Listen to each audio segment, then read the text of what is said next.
Welcome to the SciFi Pubcast. Come for a drink, but stay for the speculation. Happy Towel Day. That's happening on May 25th. Don't panic though. We're discussing Douglas Adams and the Hitchhiker's Guide to the Galaxy. It's not our 42nd episode, but it might be somewhere or sometime. And to clarify, dolphins are not on our menu.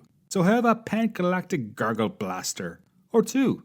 This is the SciFi Pubcast.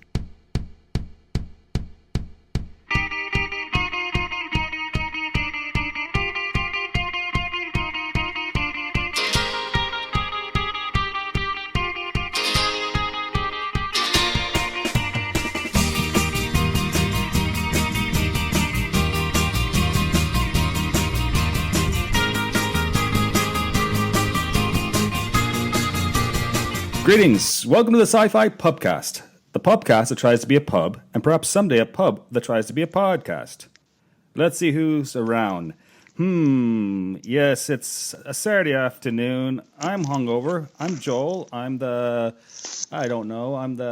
publican of this fine establishment. And oh, look, it's Carrie Simpson. Hi, Carrie. Hi. Would you like me to sit in the corner and rust, or just fall apart where I'm standing? Yeah, that's do what you feel comfortable with. So Okay, that's always important. that sounds good. I think something got out of the kitchen. I've been a bit under the weather for about a week and a half. Really? So yeah. yeah. Well, it's good.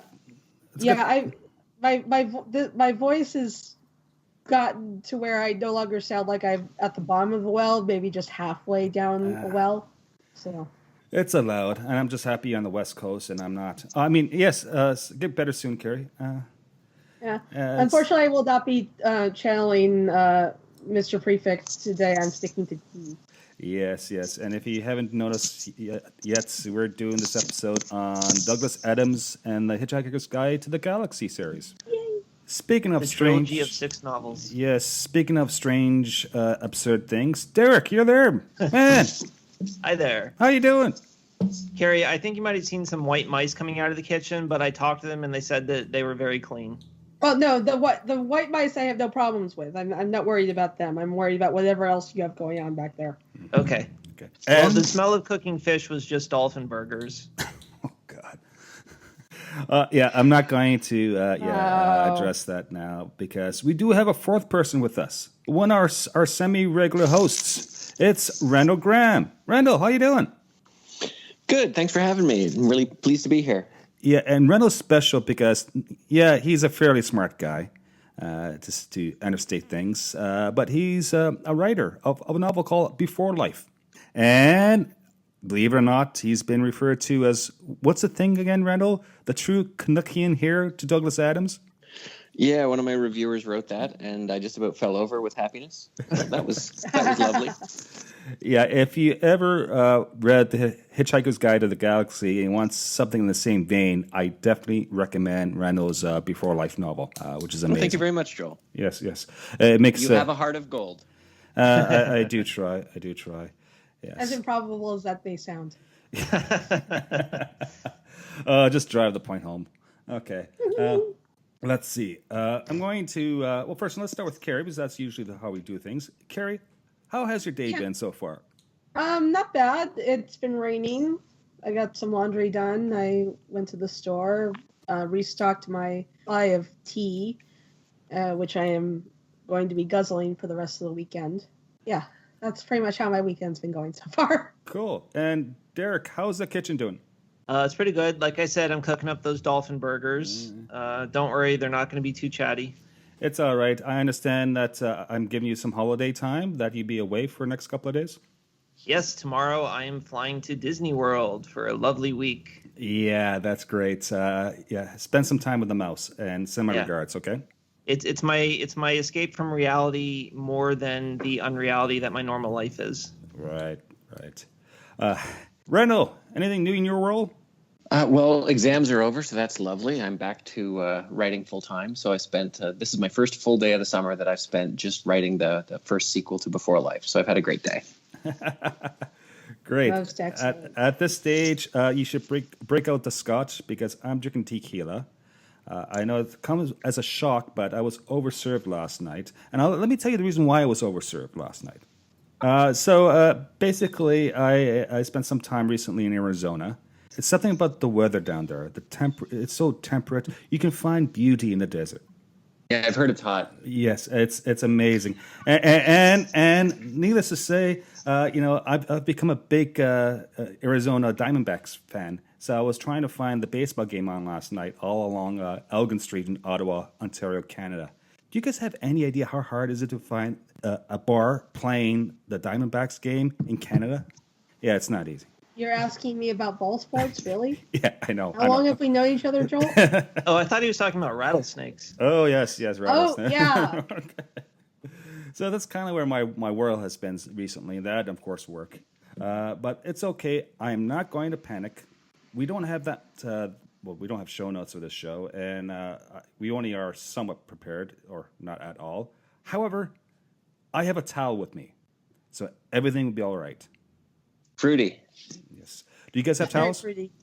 Yes, of course I do. Okay, because I have it with me right now, and it's great. So that's one of the reasons why we're doing this show at this time, the Hitchhiker's Guide to the Galaxy, because do you know what May 25th is?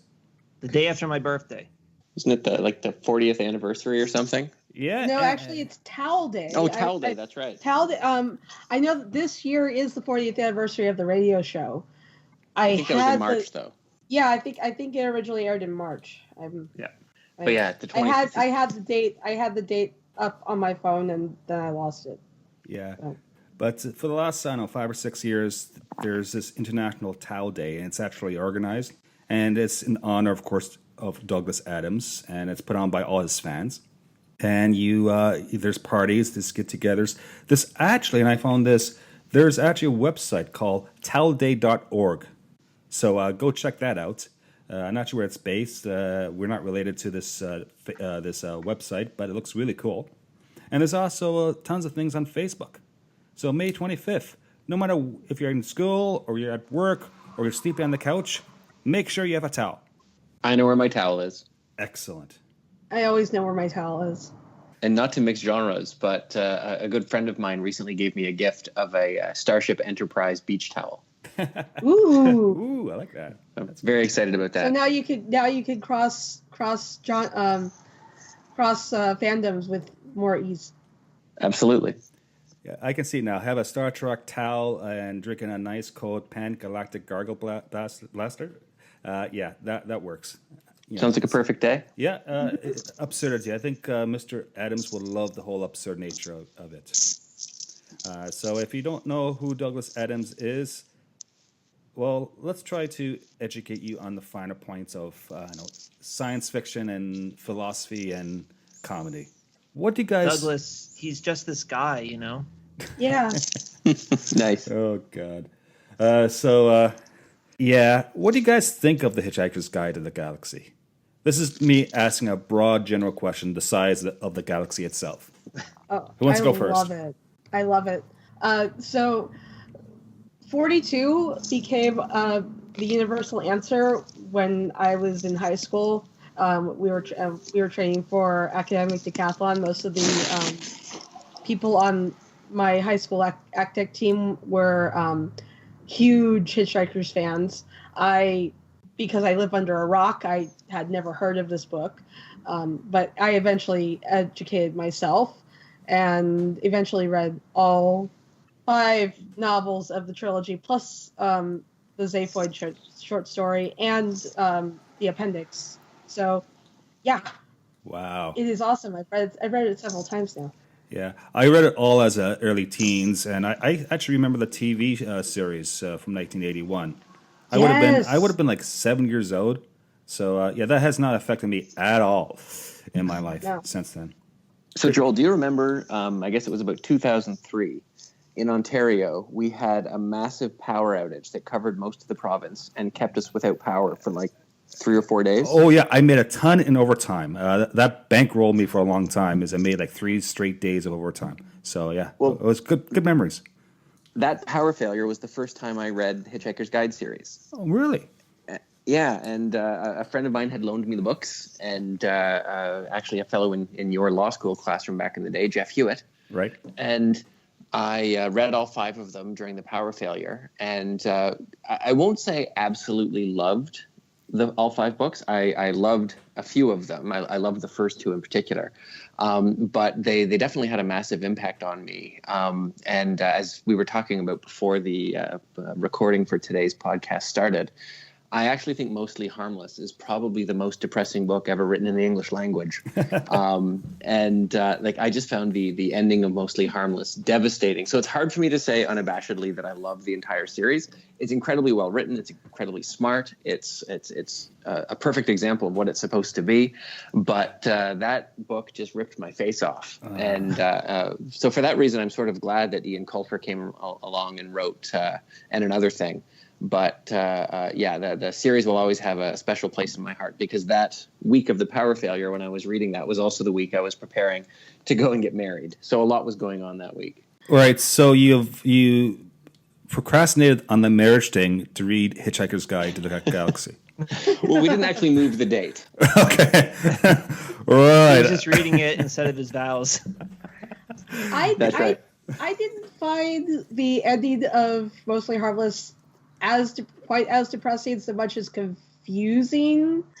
I was like, this has happened to me twice. Once when I finally saw Monty Python and the Holy Grail. Oddly enough, also something that Douglas Adams has been involved in the past, and Mostly Harmless. I just sat there going, "What the fuck just happened? What the fuck did I just read?" And to the point where I actually had to message one of my oldest friends in the world, one of the people who got me into Douglas Adams, and ask her, like, "Is this really the ending of the series?"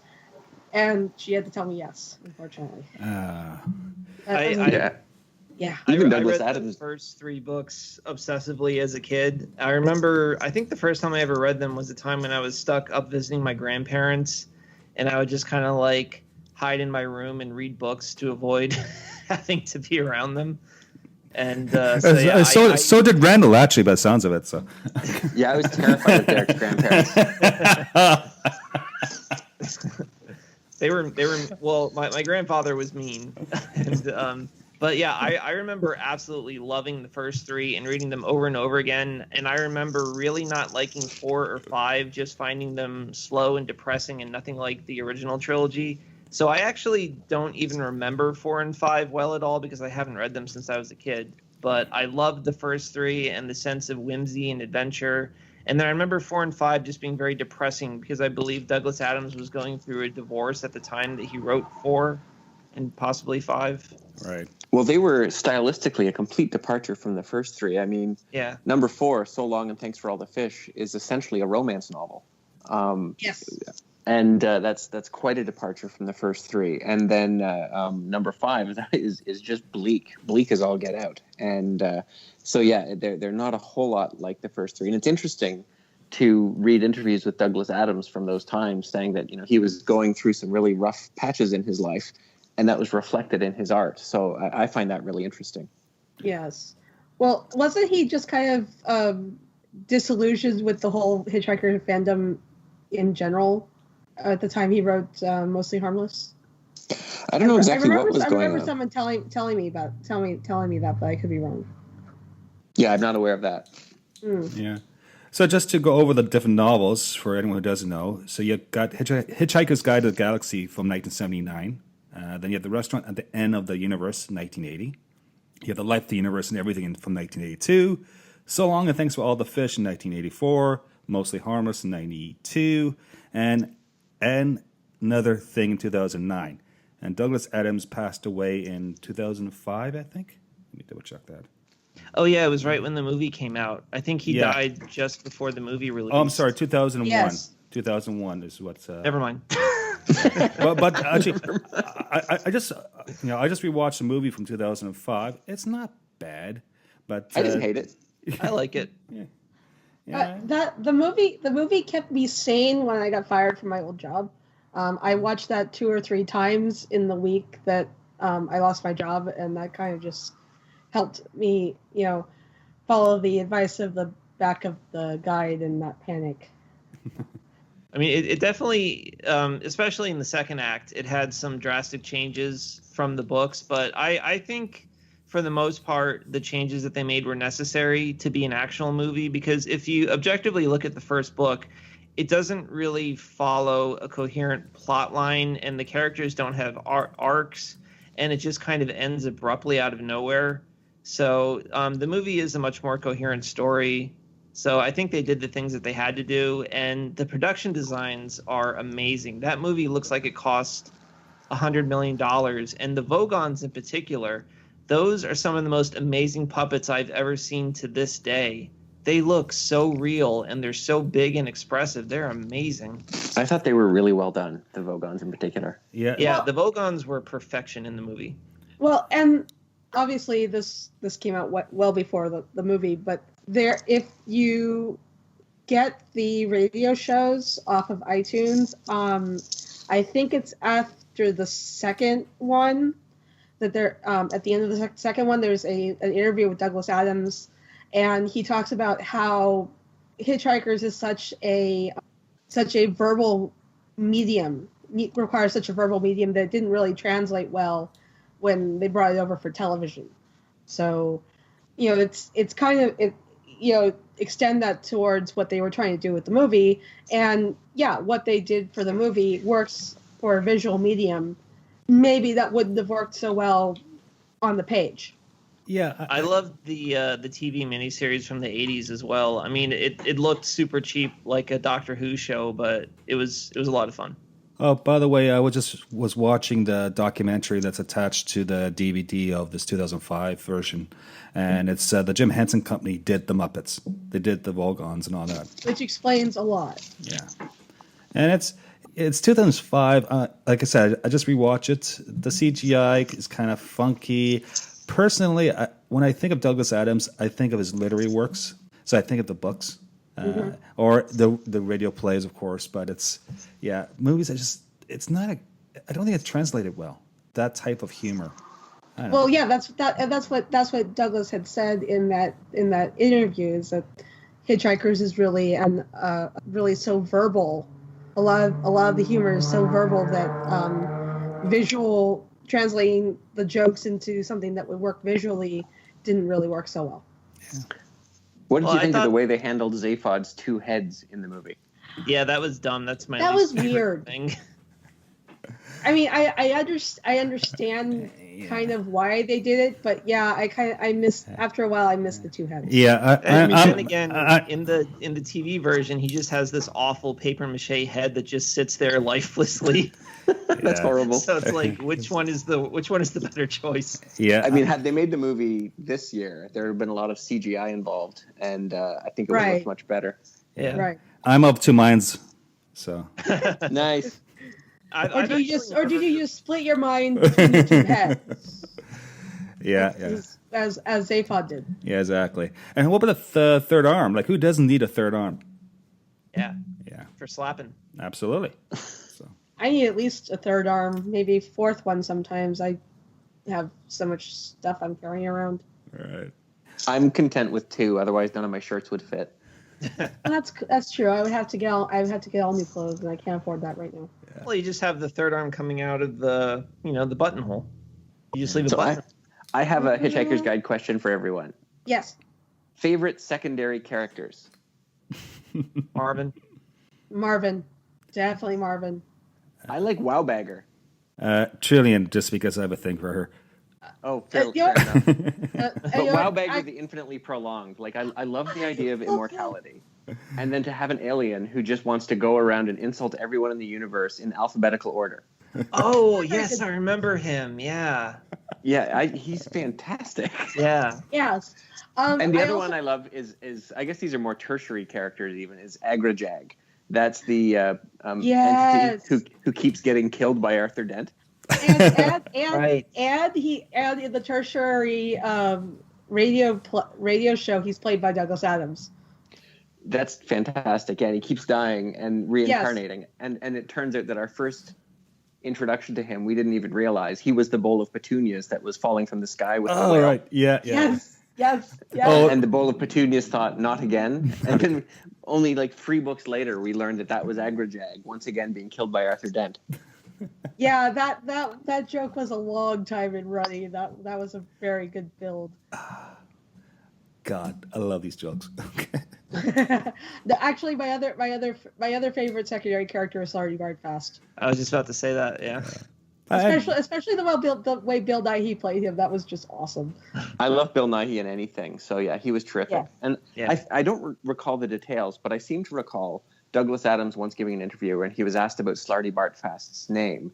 And he had started out trying to make the rudest name he could make that he was allowed to say on the radio. And it ultimately came out to just be Slarty Bartfast. Just by rearranging the letters. Well, I mean, that kind of goes along the lines with Hot Like Desiato was the name of I think it's a real estate company in somewhere in Britain, and he just borrowed the name, and now the Hitchhiker's Guide to the Galaxy has taken off so much that people kept calling the company. This is all talked about. There's a Hitchhiker's Guide to the Galaxy in concert where Douglas is reading excerpts from the books live, and he's talking about how eventually the company named Hot Like Desiato had to change its name because they were tired of getting phone calls. That's funny. For the band.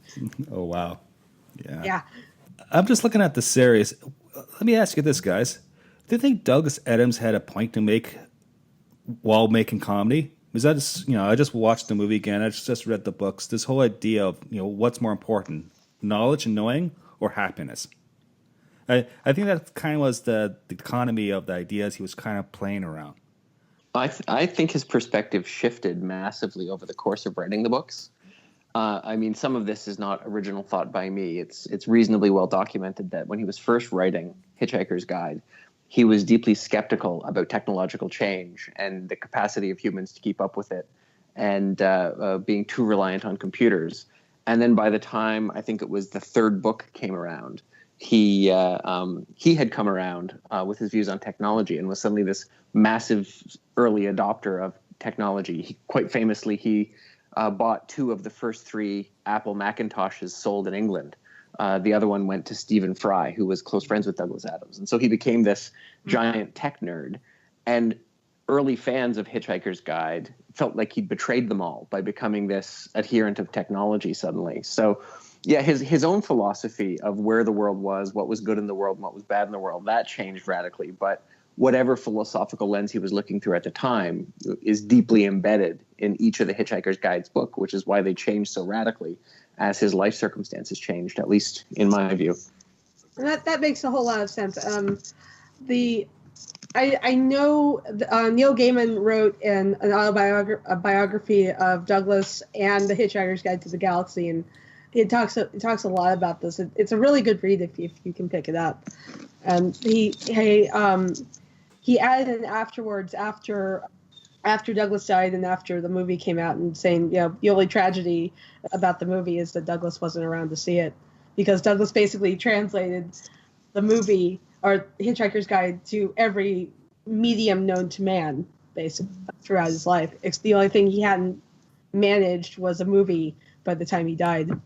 Didn't he write a version of the script before he died? He got co-writing credits off the movie. Yes, he did. Yeah. The best part about Douglas Adams' books? It's their length. They're short books. They're like 150, 200 pages. So you can read them in a couple of hours quite easily, which I think is great, because that way you don't have to invest a lot of your time to get the story elements and to get enjoyment from the books. I'll try not to be offended by that. Yeah. Listen, man, I love you, man. But, Sorry, man, Michael. Before Life, it's a bit of a dense book, but I love it. It is a very, very long book, and it is dense. Yeah, so. My favorite line of any Douglas Adams book ever is, "The ships hung in the sky in much the same way that bricks don't." Yes. It was when I read that line that I just fell in love with his style. Yeah, that's the kind of language that I really fell in love with.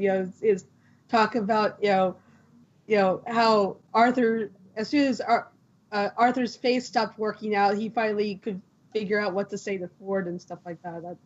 That's always very, very fun. So you may or may not recall from years ago when you all read Before Life, the little shout out to Douglas Adams in that book. I named one character after a character in the Hitchhiker's Guide series. The hamster is named Fenny. Yeah. Yes. Okay. Yes. Although in my book, Fenny is short for Fenrir rather than Fenchurch. Yes. But Fenchurch didn't like being called Fenny anyway, so.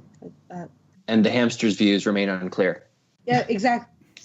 Now, I only read the 6th Ian Colfer book a single time. I don't remember it at all. Did people like that one? I remember it being much, much better than 4 and 5 and kind of a worthy sequel. I felt it was a worthy appendix to the 5, well, technically 6 stories, because we forgot about young Zafe who plays it Zafe, which is also a very fun little story. I thought it was a very, very nice appendix to the series, and had a very, very big, very, very good use of Thor, which always gets points in my book. See, I say that I wasn't happy reading books 4 and 5. I still think they were incredibly well written. I think they were like highly artistic creations, and I think. And another thing doesn't quite live up to 4 and 5. It's close. It's as close as any mortal could hope to achieve in light of like when building on Douglas Adams' work.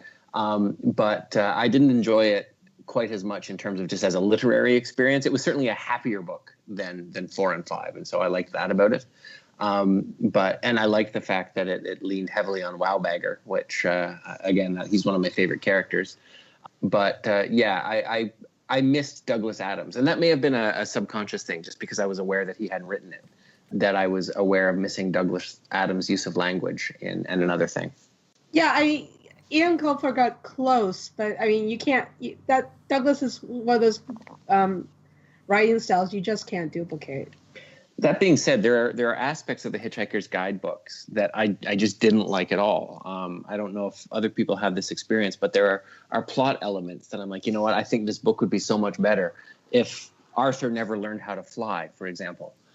There are little things like that when I'm reading, they just bug me, but I can't get away from how great the sentence construction is, how great the overall humor is in the books, as mad as I get at certain plot points. As depressed as I get at the end of Mostly Harmless, for some reason it's the language that draws me into Douglas Adams' work. Oh, I love Arthur learning how to fly. I mean, that I typically refer to my Aikido classes as flying lessons, because I'm constantly throwing myself at the ground. And one of these days I am, the less reality connected bit of my brain is hoping that, one of these days that the laws of physics will ignore me long enough for me to take off. I did like the segment on flying lessons that they would have when people would be hired to jump out of bushes and try to surprise you at the last moment, so you would forget that you were falling and you'd miss the earth. Yes, one of these days I will miss. Damn it. Wow. I think as a young child, what really turned me on to the whole series is this idea of having a guide for hitchhiking across the galaxy. I used that when I got older and did a lot of traveling throughout Europe and Australia, because you always have some sort of guide with you, like a Lonely Planet guide or something like that. And having this idea that, hey, you can look things up. You can see what Earth's is all about, the 5 or 6 word description, things like that. Yeah, back in the 80s, the idea of having this little electronic book that could tell you anything you typed into it was an amazing concept. Now it's just Siri. Exactly. It's like I always thought that was incredible. It's like, oh my God, you mean you have this one little book and it can tell you anything? That's incredible. Although I love the fact too that it was written by staff writers who went around and had their work edited by corporate types, so that the whole entry on Earth was just harmless. Until Ford amended it, and then it got edited down to Mostly Harmless. but see, that was one of those things that you found out about. I think it was Mostly Harmless, where Ford had actually written this entire lengthy entry for Earth, and it got cut down to just one word, and then they went back and added mostly to that. Yeah, I think it was a swipe at his editor by Douglas Adams on behalf of all authors who've had their work edited down. Yeah, that's classic. Seems reasonable. So, what do you think Douglas Adams and his great novel Hitchhiker's Guide and his body of work, how has that affected science fiction since his death? Well, I mean, we have Randall's book. Yeah, I was about to say, it brought us which Before is most Life. excellent. Yeah, Before Life, that's really important. Yeah. Well, thank you very much. No, Well, I noticed that as a matter of reality, we now use fish to translate. oh, yeah, the Babelfish, yeah. Yes. Yeah, getting an earful there. And of course, Nice. there actually is an internet program called Babelfish.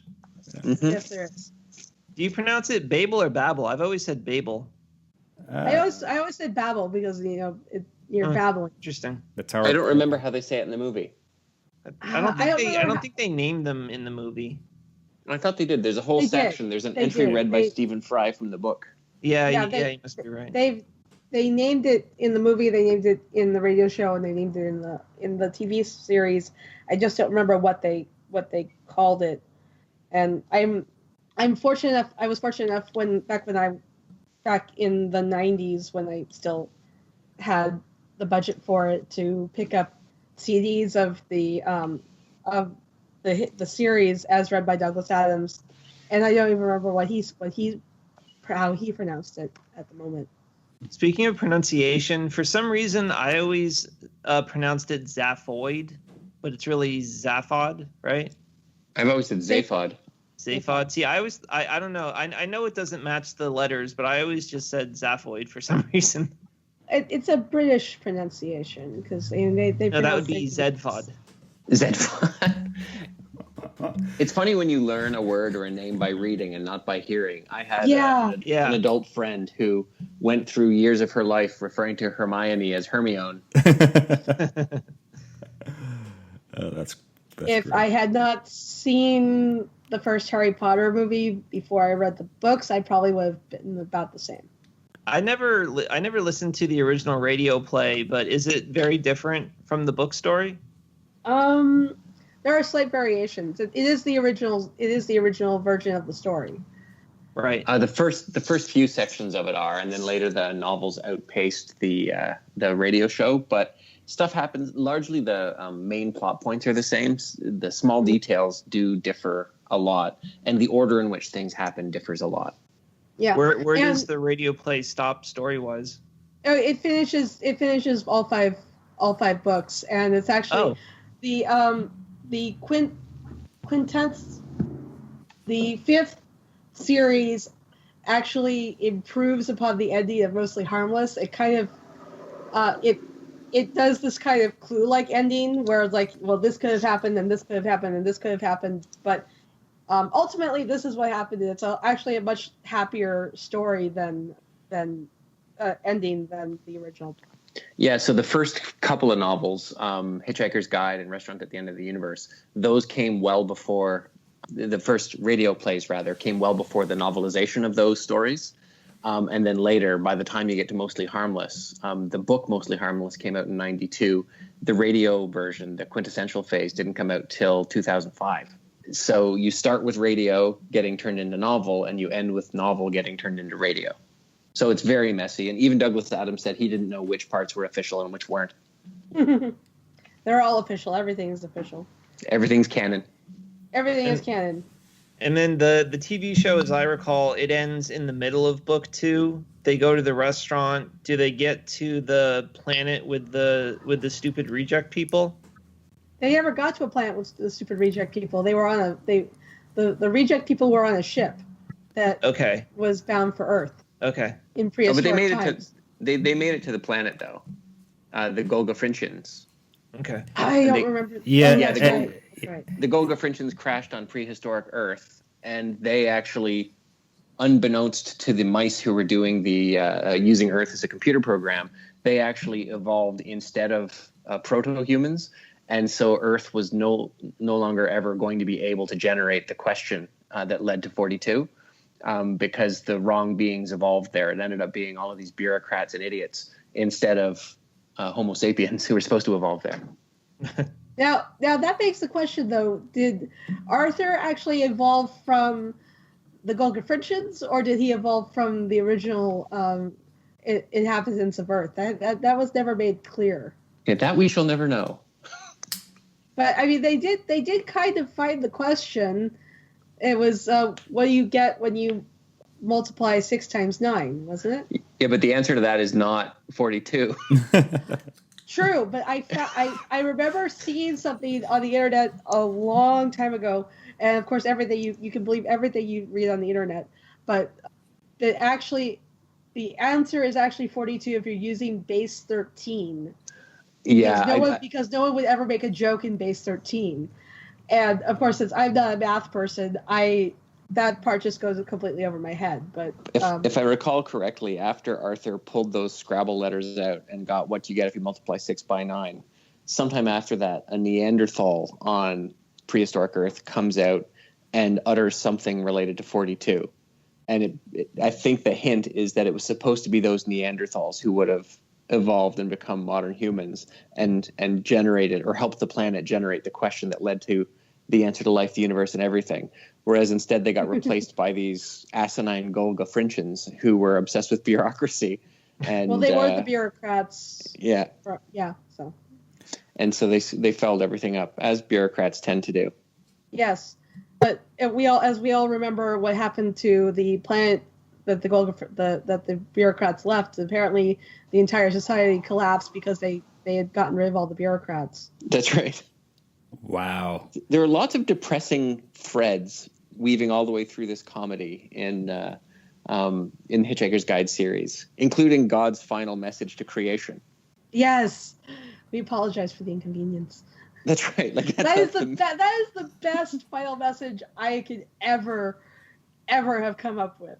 Well, I love that Marvin feels vaguely satisfied by it, right? Because he's just this completely depressed android, and finally it's just like, yeah, that's fair. Yeah, but he's also dying at the time too, so it's like that's he got to be a bit happy at the very, very end of his long and miserable life. His life that was 37 times longer than the age of the universe. Exactly. Because of time travel. Yeah. He aged well. Alan Rickman was a brilliant casting choice for the robot. Oh yes, yes. I'm actually rather sad that the movie didn't do as better, because I would have loved to have seen them get at least through Life the Universe and everything. Yeah, the first 3 make cast. a solid trilogy of stories, and after that it kind of meanders. Well, yeah, then you get into the romance depressing phase. Yeah. And also the third one, I haven't read these in a very long time, but I remember the third one actually having some good action in it too, and proper villains, so it's kind of a good climax to the story. Well, yeah, the third one, we're probably going to get to this eventually, but here I go leaping ahead. It was initially written as a Doctor Who episode by Douglas Adams. The Doctor versus the Cricket People, I think it was called. And it never went very far and never got picked up by the BBC. And so he took these cricket robots and turned them into a Hitchhiker's Guide story. And so it was much more violent and action-packed, sort of action movie-ish than the prior iterations had been, because he was trying to write it as an exciting TV show, an exciting episode of Doctor Who. But I rather liked it, and I thought it fit quite nicely into Hitchhiker lore overall. I agree. I didn't know about the Doctor Who aspect of that. Would that have made Slarty Bartfast the Doctor? The Doctor ended up, I think the Doctor's actions got spread among all the main characters. Okay. And I'm just, it's between Slarty Bartfast, Trillian, and Arthur. But Because I'm just looking back over my notes. And it was actually a Doctor Who theatrical release that he was writing it for. Oh, wow. Because I suddenly have this great image of the TARDIS doubling as the Bistro Bat. Mm-hmm. And that's just awesome. Yeah, that's where it all came from. Nice. Because he was writing a Doctor Who movie. Nice. Amazing. Well, guys and girls, any last comments on Hitchhikers? Love it. I need to read the books again. every form of the story is amazing. You should totally check it out. Well, I have to say my greatest thank you to Douglas Adams that I can give is I was reading, I can't remember whether it was the annotated Hitchhiker's Guide to the Galaxy. I've got a big box set of that, or whether it was the annotated version of the Dirk Gently series. But I was reading the foreword, and Douglas Adams was asked who his favorite authors were. And he said that P.G. Wodehouse was the greatest writer in the history of English comedy. And I had never read P.G. Wodehouse. And he led me to P.G. Wodehouse, and I've now read everything Wodehouse has ever written, and he's my favorite author by just a massive margin. So Douglas Adams, already one of my favorites, leading me to my absolute favorite. I will forever be grateful for him having answered that question the way he did. That's awesome. That's great. Well, I think at this point of my day, I need to have some sort of alcoholic drink. Something to do with like your brains being smashed in by a slice of lemon wrapped around large gold brick. That's the only way to beat a hangover, right? Absolutely. So That sounds good. Okay.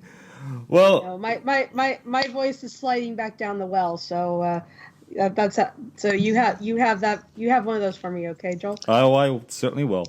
And even hungover, Joel, you remain a hoopy frood. Thanks. Thanks, Randall. Agreed. This is what happens when you create a podcast and it's a pub theme. All right, so we're going to close it down for today. Thanks for joining us, our dear customers. You can follow SciFi Pubcast on Twitter with SciFi Pubcast. It's a really original name. And follow our network Twitter address as well. We're at When Nerds Attack Podcasting Network, or at Nerds Attack Pods. There's a Facebook page that Derek manages. I do the Twitter stuff. Leave an Apple Podcast review, whatever it's being called nowadays. That's about it. I can be found on Twitter at Joel_Welch. Carrie, what's your Twitter address? My Twitter handle is Carrie Blackfire42. That's Keri Blackfire42. Derek? I am at Derek J. Beebe, and if it should stoke your interest, I was recently published in the Sherlock Holmes short story collection, Baker Street Irregulars, The Game is Afoot. Great. A very good story, which I read and enjoyed a great deal. Well, thank you very much. Wow. And Randall, what's your Twitter address? At Randall_Graham. Yeah, and go buy Randall's book, Before Life. It's really excellent, and I can't get enough because I've been buying copies of his book for people. Again. Once again, you are a hoopy Douglas fruit. Adams. Okay. I actually recommended your book to my friend who recommended Hitchhikers to me, so maybe she'll pick it up. Oh, well, thank you kindly. No problem.